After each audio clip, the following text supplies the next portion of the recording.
Hi friends, ഇന്ന് എനിക്ക് കുറച്ച് പൊതിച്ചോറ് കെട്ടിക്കൊടുക്കാനുള്ള ദിവസമാണ്. പരിയാരം ഗവൺമെൻറ് മെഡിക്കൽ കോളേജിലേക്കാണ് ഇന്ന് പൊതിച്ചോറ് കൊടുക്കുന്നത്. 8 പൊതിച്ചോറിനാണ് എന്നോട് അവർ ആവശ്യപ്പെട്ടത്. അപ്പോൾ ഞാൻ രാവിലെ തന്നെ എഴുന്നേറ്റു, ബ്രേക്ക്ഫാസ്റ്റിൻ്റെ കാര്യങ്ങളൊക്കെ നോക്കി, ദോശയും ബാജിക്കറിയൊക്കെ ഉണ്ടാക്കി വെച്ചു. അതോടൊപ്പം തന്നെ ചോറൊക്കെ അടുപ്പത്ത് റെഡിയായിക്കൊണ്ടിരിക്കുകയാണ്. പിന്നെ ഇന്നത്തെ പൊതിച്ചോറിന് കൂമ്പ് വറവും മീൻ കറിയും പിന്നെ നാരങ്ങ അച്ചാറും ഒരു ചെറിയൊരു ചമ്മന്തിയാണ് ഉണ്ടാക്കുന്നത്. ഇന്ന് കൂടുതൽ വിഭവങ്ങളൊന്നുമില്ല, മീനൊന്നും വറക്കുന്നൊന്നുമില്ല. രാത്രി വളരെ ലേറ്റായിട്ടാണ് എന്നോട് പറഞ്ഞത് പൊതിച്ചോറ് വേണമെന്ന്. രാവിലെ 9 മണിയാകുമ്പോഴത്തേക്കും പൊതിച്ചോറ് എടുക്കാൻ ആൾ വരുവേ. അപ്പോഴത്തേക്കും ഒക്കെ റെഡിയായിട്ട് കൊടുക്കണം.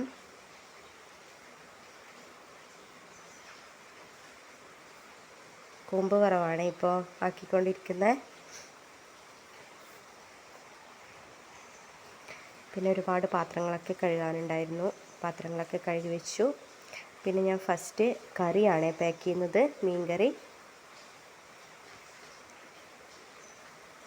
ഇത് നന്നായി ടൈറ്റായിട്ട് റബ്ബർ ബാൻഡ് ഇട്ട് വെക്കണം, ഇല്ലെങ്കിൽ അത് കറി മറിയാൻ സാധ്യതയുണ്ട്.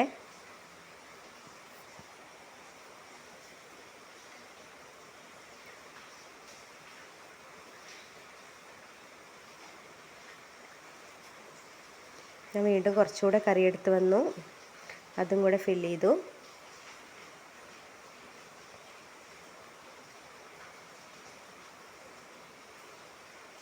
റബ്ബർ ബാൻഡ് പൊട്ടിപ്പോകുന്നുണ്ടായിരുന്നു. പിന്നെ എൻ്റെ കയ്യിലുള്ളത് ബാക്കി കുറച്ച് എടുത്ത് വന്നു, എന്നിട്ട് കിട്ടുകയാണ് ചെയ്തത്.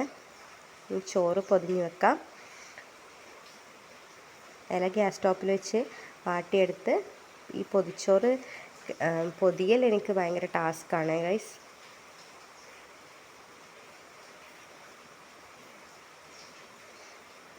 ചോറും നാരങ്ങ അച്ചാറും ചമ്മന്തിയും പിന്നെ കൂമ്പ് വറവ്.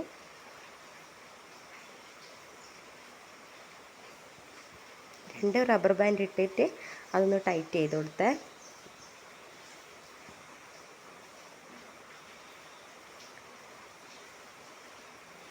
ഓരോ പൊതിച്ചോറും ഓരോ മോഡലിലാണ് കെട്ടിയത്. എനിക്കിത് ശരിക്കും കെട്ടാൻ അറിയത്തില്ല.